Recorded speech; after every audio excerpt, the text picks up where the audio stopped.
Hi, my name is Todd Leonard. And my name is Herb Montgomery, and we're just talking.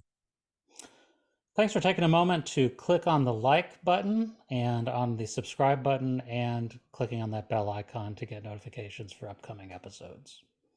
So, if you're new to this channel, Todd and I each week we talk about the upcoming lectionary reading for the upcoming weekend from the Gospels, and we're attempting to have that conversation in the context of love and inclusion and societal justice.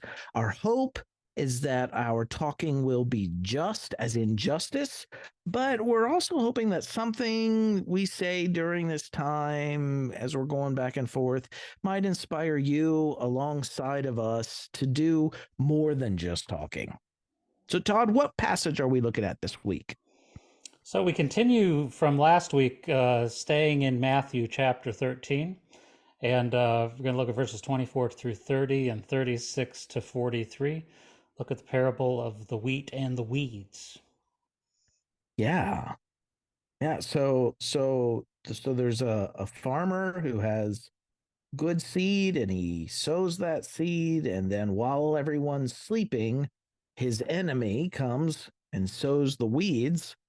And once they're noticed, the question is, should we go out? The servants say, should we go out and tear up the weeds? And the farmer says, no, let them grow to the end. And then there's this horrible language of, at the end of the age, the son of man at the harvest, the weeds will be pulled up and burned in the fire. The Son of Man will send out his angels, and they will weed out of his kingdom everything that causes sin and all who do evil, and they'll throw them into a blazing furnace. There'll be weeping and gnashing of teeth. Then the righteous will shine like the sun in the kingdom of the Father. Whoever has ears, let them hear. So, any thoughts this week, Todd? That's cheerful. Yeah. Um, yeah, I mean, I want to make sure I'm in the wheat category because boy, the Nothing. other the other side sure doesn't sound very comforting. You, So a yeah, that's couple. not my favorite story from Jesus. Yeah. Yeah. And a couple weeks ago, we talked about that principle of all or nothing and that wisdom is proved right by her deeds. Hmm. And I didn't know when we were talking about that subject that it would be preparatory for our subject tonight. But if any of you who are watching this haven't haven't watched the previous episode where we talk about all or nothing and the destructiveness of all or nothing, I want to encourage you to go back and watch that conversation first, kind of in preparation for this one, because this passage, there's just there's we're going to talk about how problematic it is, but I want to say from the very beginning that this is the only gospel in our sacred canon that this story shows up in. It's Hmm. not in Mark's, not in Luke's, not in John. It is in the Gospel of Thomas, so it could have been an oral tradition within the Matthean community, before they wrote this down.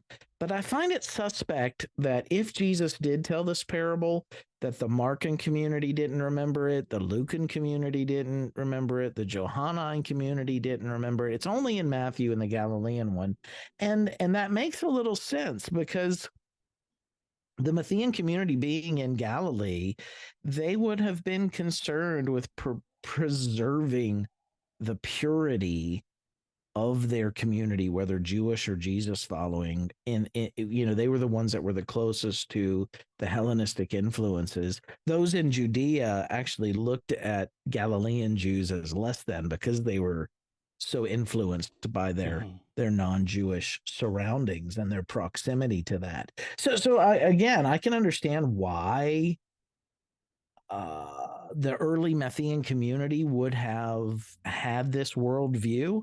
But man, how awful to view people, to label people as weeds or of the devil, and how sick to look forward to a time when they'll be gathered up and burned.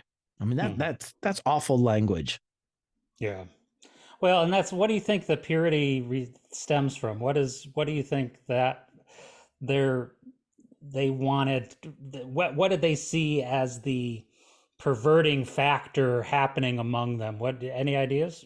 Yeah, I don't know, Todd. I mean, but I mean the flavor, I don't know, but the flavor of the passage is you have wheat growing alongside the tares, Yeah. and the problem. I mean, they had an apocalyptic worldview to begin with, and I think that's Hmm. important to understand. And an apocalyptic worldview divides the world into the seen and the unseen first, and then Hmm. among the unseen, there's cosmic unseen forces of good, and there's cosmic unseen forces of evil, and that's how they explain why good and bad things happen on in this world, is that there are visible in the seen world, there are some people that are conduits of the cosmic good powers, and there's some people that are connected to and conduits of the cosmic evil forces, and in many apocalypticists that were colonized by the Roman Empire during this time, they viewed Rome as as a conduit of the powers of evil, a Hmm. power, Hmm. and they looked forward to a time when the sons of the evil cosmic powers, the human people, these would be done away with. There would be liberation, being set free. So Hmm. there's that dynamic there. I mean, we find that in Ephesians, where the author says, we wrestle not against flesh and blood, but against those unseen powers, right? Right, So I mean, this right. was a not all people, viewed the world through this lens, but there was a certain portion of the Jesus community that were apocalyptic. One of the other problems of apocalypticism is the pessimism of it. They viewed the world as just the way it is, and Hmm. nothing was going to Hmm. change until the end of the age, which is what this parable talks about, until the Hmm. harvest, when there'd be a great reversal. And we just today we know that's not true. There when we see injustice in our world, we're not called to just wait for it to get better at the end of time. We're called to do something about it in the here and the now today. So again, maybe it was apocalypticism. Man, how do I keep struggling to say that word? Apocalypticism that uh, that kind of prepared them to look at the world this way. Hmm. But Hmm. again, man, human history, if we're talking about wisdom is proved right by her deeds, human history has proven that this way of looking at the world, to view some people as evil, some people as weeds, what it leads to, as soon as we do that, is we deem people as harmful. We exclude them, we marginalize them, we scapegoat them, and then we harm them. And even though the parable says to leave the wheat or leave the weeds alone until the end, we never do that. As soon as someone is deemed a weed, we go about trying to Right, eliminate them from our garden, from our society, from our right. community today, here and now. I have a long history of being labeled as a weed by certain Christians, and I have Sure. never been left alone till the end. Right. I have had websites and organizations and articles and videos and all kinds of stuff gone out about me, trying to weed me out here Yeah. today in the present. So maybe I'm a little hypersensitive to this kind of language because I've been on the receiving end of it. But again, Yeah. we never wait. We always try to do it Right. now. Well, and this is the challenge, right? Because you can see at times, you can see systems that are corrupt. You can see systems that are Right. causing harm. You can see systems that are oppressing. You can see I like that systems. distinction. So when you see systems at work, it's very difficult for us to separate the people who are benefiting from the system or the people who are in control of the system. It's hard for us to differentiate people from systems, and Mhm. and recognize that while God is on a mission, and Jesus is clearly on a mission in other teachings that he gives and in other ministry that he does, he is clearly on a mission to undermine systems of oppression. But he's Right. always interested in ultimately redeeming the people, even the ones who were part of the oppressive system. Yes. So Yes. you have to, there's, this is, this is a challenge. And this is why I like what Dr. King always said about that he was there to redeem white people as much as he was to liberate black people. He wanted to liberate white people from their oppressive way of viewing the world so that they too could be healed. That is the quintessential definition of condemning a system without labeling a group of people as the weeds, as Right. people that Right. are worthy of being to eternal destruction. Right. It Right. is it is it is saying, no, we are here to undermine your system. You've chosen to be on the wrong side of history and of God's justice, but we will not throw you under the bus in the process of wanting to see your system overthrown. I love that. I love that. And maybe that's because my social location too often it lands in the oppressive side of oppression versus liberation. Mm-hmm. You know, it resonates with me that there's hope for me. You know what I mean? Right. But and I know that white supremacy, I want to be very clear about this. White supremacy harms people of color and the black community and non-white people differently than it harms white people, but it is still harmful to white people also. Right. And the MLK and folks like that who have seen that the perpetrators of violence, injustice, and oppression are being harmed too, and to Mm-hmm. enlarge the liberation to include them and the reclaiming of their humanity while we're liberating the humanity of the oppressed. That's powerful. That to me just speaks much. It sounds more like the Jesus that I see in the rest of the story than a Jesus who would label. That's why I think it's the Matthean community that came up with this story, Mm-hmm. not the Mm-hmm. historic Jesus. The historic Jesus in the stories, at least, is most often characterized like reaching out to Nicodemus and others rather than calling them weeds and looking forward to Mm-hmm. their destruction. You know what I mean? Yeah. Yeah. I I mean, think, I love that. yeah. Yeah, I think this, you just see too much with Jesus, even in his condemnation of oppressors, and he has Mm-hmm. places in the synoptic gospels where he tears into those That's who right. are in charge of religious oppression and political oppression. He tears into them. And economic But oppression. and Yeah. economic oppression, but he you see within that still this there is a redemptive focus in the context of judgment, Right. and that's what separates Jesus, and what separates Jesus from this parable, and what separates Jesus in general from other people who are seek to be liberators, because the liberators so often end up turned into being their own into being oppressors themselves when they have the chance to be in power. And you see Jesus clearly trying to move to an ultimate liberation for all people as systems are destroyed and replaced with an economy of love, an economy of justice. Yeah.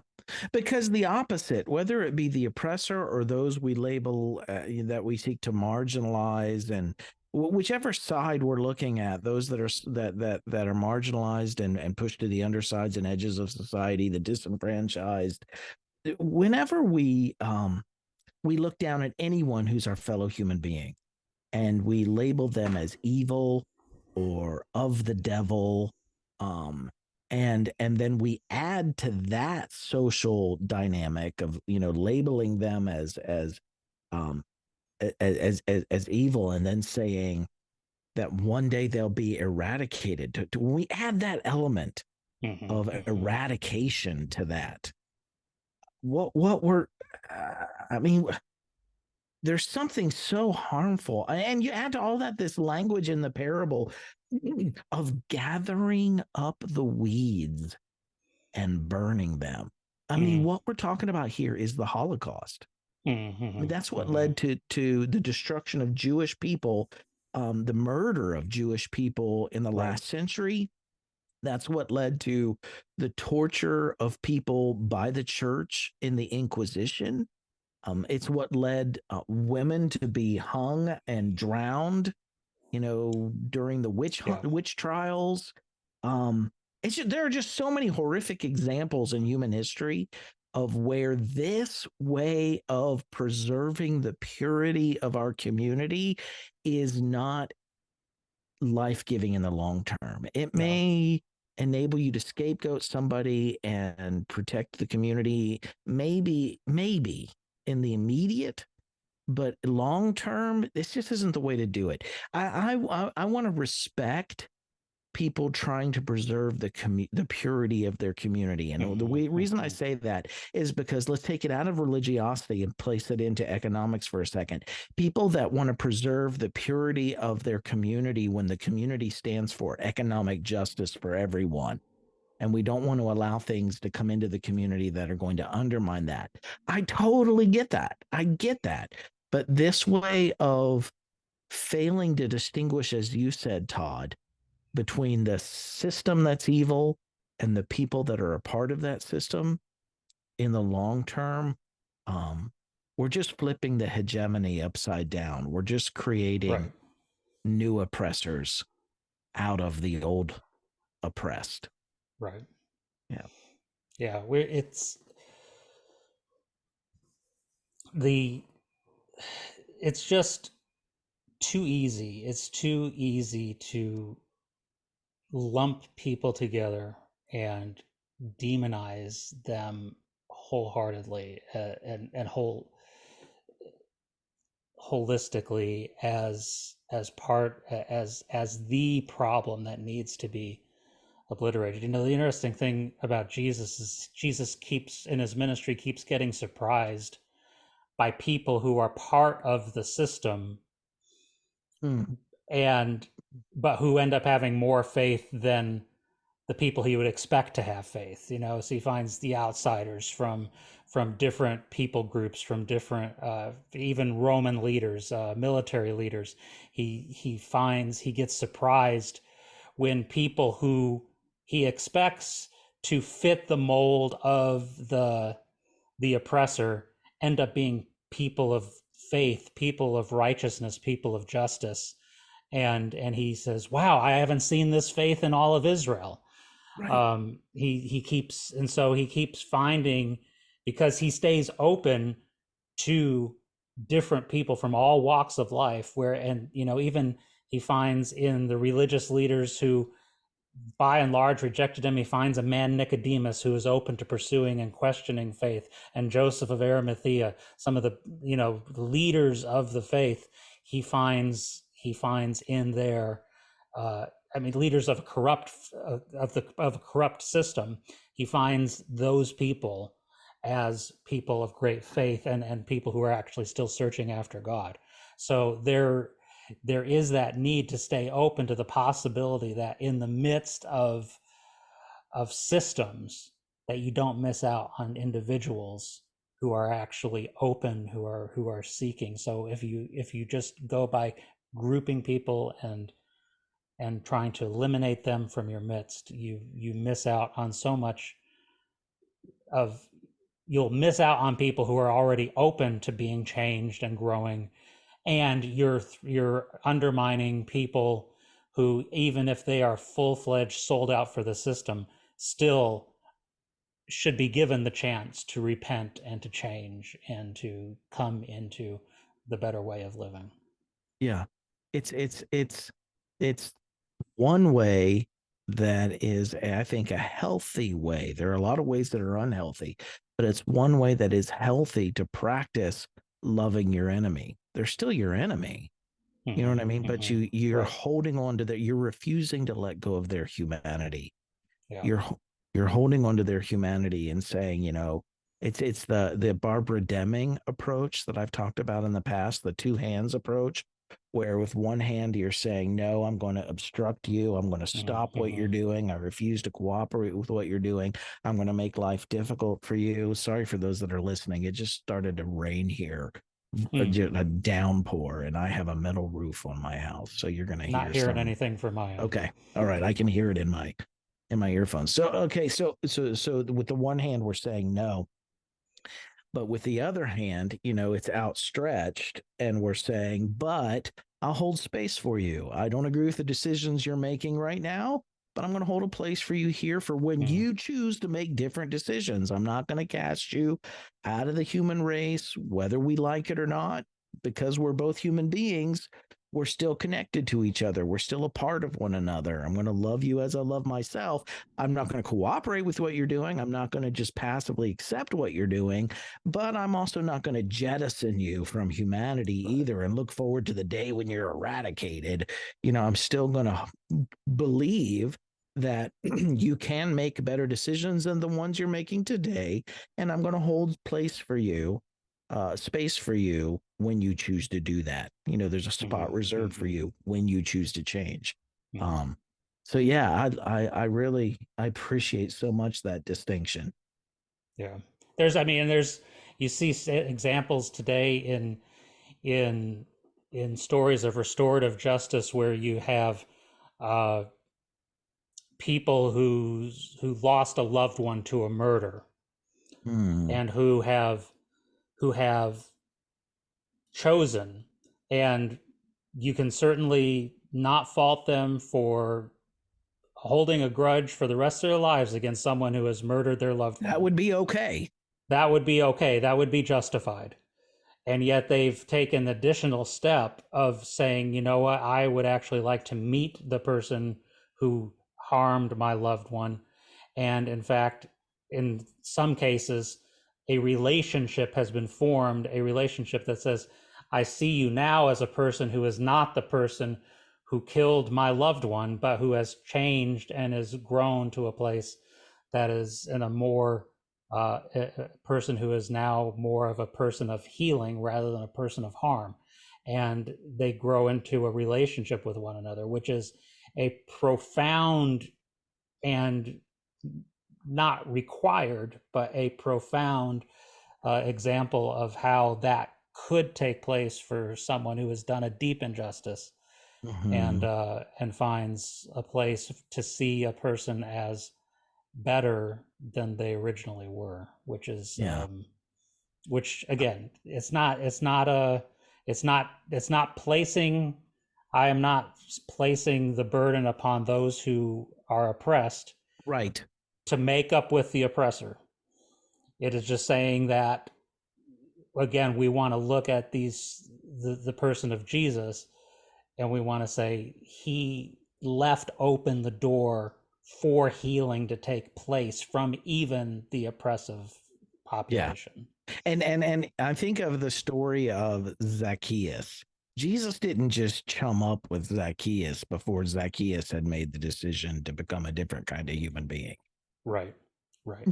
Zacchaeus did the homework and made the decision to make reparations even for those that he had harmed in the past. And it was Right. at that point that Jesus said, today salvation has come to our house. I That's right. think of the late Eva Moses Core, um, who was she's no longer with us, but she's passed away. But when she was alive, she founded the Candles Holocaust Museum, and Jewish History Museum. She was a Holocaust survivor. She was one of Mengele's twins. Hmm. And I had the opportunity, a great privilege, to meet her and spend a weekend with her while she was alive, and the work that she was doing to to spread awareness, but also to teach forgiveness and restitution and reconciliation and all of those themes. Um, Her story comes to mind as you talk to Todd, that Hmm. her work among Jewish versus German people, um, from her generation. Just powerful examples and controversial, by all means, controversial. I Sure. appreciate the caveat that you make, that it's not the requirement or the initiative, it's not the expectation even for the oppressed to take the initiative and that reconciliation. But when that reconciliation and change has taken place, it's still a beautiful thing Yeah. And you when can when you oppressors recognize it, change. yeah, when you recognize an oppressor changing, and being able to somewhere out of the depths be able to respect and honor that as seeing that change take place and repentance being shown that is Hmm. that is some of the most powerful. That is the stuff of the South African peace and reconciliation work that is Hmm. done. That's Hmm. there is profound stuff that can take place out of if in the undermining of oppressive systems. Yeah.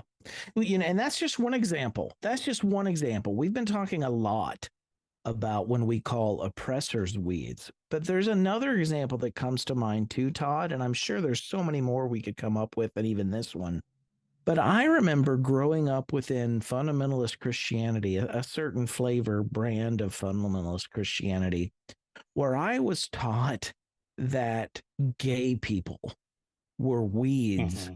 that Mm-hmm. needed to be eradicated from our Christian communities and congregations. Sure. And I will never forget the first um, kind of convention that I was invited to speak at of LGBTQ Christians, and the beautiful form or beautiful expression of Jesus following that I discovered. I mean, nothing that I was told about the LGBTQ community growing up as a Christian, nothing I was told about them I found to be true. Right. The Right. Jesus followers who are LGBT, not only do they not deserve to be called weeds that should be, eradicated, but there's some, they put my faith and my Christianity to shame. They are some of the most beautiful Yeah. Christians I Yeah. have ever encountered in my life. And I have said this so many times, when I reach the end of my life, the changes that I have gone through and the rediscovery of what Jesus was really all about, I will always owe to my siblings in the human family and in the Christian faith who are LGBTQ Jesus followers that showed me a Jesus that I had never encountered before. They are the ones Mm-hmm. that will be directly responsible for opening Yeah. my eyes and converting the Yeah. way I read the Jesus story. I cannot say enough good. And I know the LGBTQ community, for those that are objecting, is not monolithic. I get that. I get that. Um, I'm not romanticizing, that they're all beautifully nice, kind people, but I'm telling you, I just think that they are. You know what I mean? I have met some just beautiful LGBTQ Christians that are just more dedicated to Jesus than I will ever be, and Yeah. and even the non Christians, their dedication to justice and an egalitarian world where everybody's taken care of. I'm just blown away by what I've learned. Yeah. So again, not only we could apply it to the oppressors, but even those that we've labeled as less than or non-deserving to be Right. in our communities, whoever we label as a weed to be uprooted, man, we're just missing out. What a Yeah. loss we sustain when we look at fellow human beings like the way in the terms that our reading this week uses. Again, I'm thankful that we don't have to take the scriptures all or nothing, that wisdom can be tested, whether something's wise or not can be tested by the fruit that it produces. And Right. again and again and again, looking at the world through the lens that this week's reading offers, again and again and again, the fruit of it has proven unworthy. It's Yeah. not people who are weeds, it's this way of looking at people that's the weed that we need to Right. get rid of. That's right. And if we have to look no further than what is going on in our nation right now and the the scapegoating of LGBTQ people as the ones who Trans are people. dangerous to our children, who are dangerous to our way of life, who threaten traditional marriage. We are scapegoating beautiful people and calling them weeds and turning this whole issue of of LGBTQ inclusion as an eschatological Right. issue. We are turning it into God will judge our nation on how we respond to this issue. Again, labeling people as issues rather than as children of God. And we are seeing that being played out right before our very eyes. And it calls all of us to be vigilant, for those of us who understand better and who know the beauty of the majority of LGBTQ people, that they only enhance our communities. Mhm. Um, we've got to stand by them and stand up for them, because they are under Here, threat here. right now as we speak.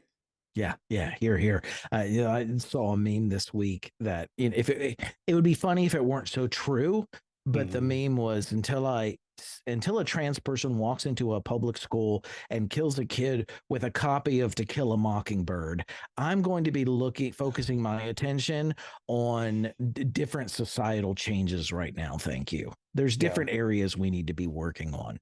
yeah, Yeah, absolutely, yeah. absolutely. So, is there anything we can redeem from this week's passage? Did you find anything there? I didn't see a lot, honestly. It's but I Not know all you of them are found winners. you found a Well, little there's glimmer just of language in something. here. There's language in here that I think we need to at least offer a corrective because of the way it's typically interpreted. Hmm. The weeping and gnashing of teeth in the end, where there's burning and all of that, is usually assumed to be the expression of being tortured. Mm-hmm. Weeping and gnashing of teeth because I'm in the flames. But that's not the way the biblical language works. That's an assumption that just doesn't stand up looking at the way the gnashing of teeth and weeping is used in other places. So in Job 16:9, it says, God assails me and tears me in his anger and gnashes his teeth at me. In Psalms 37:12, the wicked plot against the righteous and gnash their teeth at them. Acts 7:54, when the members of the Sanhedrin heard this, they were furious and gnashed their teeth at him. And in Hmm. Luke 13, there will be weeping there and gnashing of teeth when you see Abraham, Isaac, and Jacob and all the prophets in the kingdom of God, but you yourselves are thrown out. So the language is more, it's anger. It's when you're so angry, you grit your teeth, you're just so Mm-hmm. mad. Mm-hmm. You know what I mean? That kind of visual is what it's trying to give. It's not torture, it's being upset. And what they're upset about, at least in the New Testament usage of this, is that people that we have excluded, scapegoated, called weeds, they're the ones at the center of God's just future. They're the ones at the center of Jesus's kingdom. While those of Mm-hmm. us who felt so assured that we had a place of belonging and they didn't, but we did, we who practice exclusion today are the ones that are intrinsically excluded by that tomorrow. Mm-hmm. And when we see who's in that we didn't want to be in, and we see who's out, which is ourselves, which we didn't want to be out. And when there's this great reversal, we're so angry, we gnash our teeth. So I think that's important. Jesus is not promoting torture when he talks about the gnashing of teeth. He's saying, those of you who exclude others, you're going to be so mad when you see Mm-hmm. who's really in the kingdom and that you yourself aren't. Mm-hmm. But again, Yeah, that's to me a corrective of interpretation. yeah. I think that's helpful to understand that, because it is that typically understood as torture rather than anger, and that makes a lot of sense. Yep. So that's all I got this week, Todd. All right. Well, Unless you got anything to add, I think we're good. We will if you're keep working preaching on or it. teaching from this text this weekend, best of luck to you. Uh, well, I think there's it's a good opportunity to call us not to be eschatologically minded, but to be presently minded, and recognize that the work of the kingdom happens right now, and that we are not to wait. We are not to wait to show mercy and compassion to the outsider, and we are not to wait on fighting for justice and overthrowing systems of oppression now. We don't wait for somebody else to come take care of it all at the end. let's get Yeah. to it now. And I think that's good stuff. Absolutely. So, Absolutely. where can we find you, Herb? You can find me at renewedheartministries.com. And I can't believe it, but we've just spent the last however long, a guy named Herb telling people not to call people weeds. That's preaching against calling Oh, people weeds. wow. The guy named Well, Herb isn't preaching against weeds, but against calling people weeds. That's yes. that's ironic. So Where maybe can we find you, Todd? Enough that's of my I silliness. Where can we? I'm say maybe Herb has another website that we don't know about that has some other things going on. Well, that we're It's so funny because Instagram. Oh man, I might get in trouble for saying this, but Instagram. I just got contacted. My Instagram handle is Herb Mont. Herb Mont. And mm-hmm. on Instagram, that's my whatever you call that, my user, my Yeah, not your user, but handle. label, whatever. Yeah, my handle. Well, I just got contacted by a pot distributor in Vermont who their company name is Herb Mont, and they want to buy my handle from me. Oh, wow. Yeah, Herb Mont. So anyway, free advertising for them, I guess, this weekend. Todd, where can we find you? Save us from this silly conversation.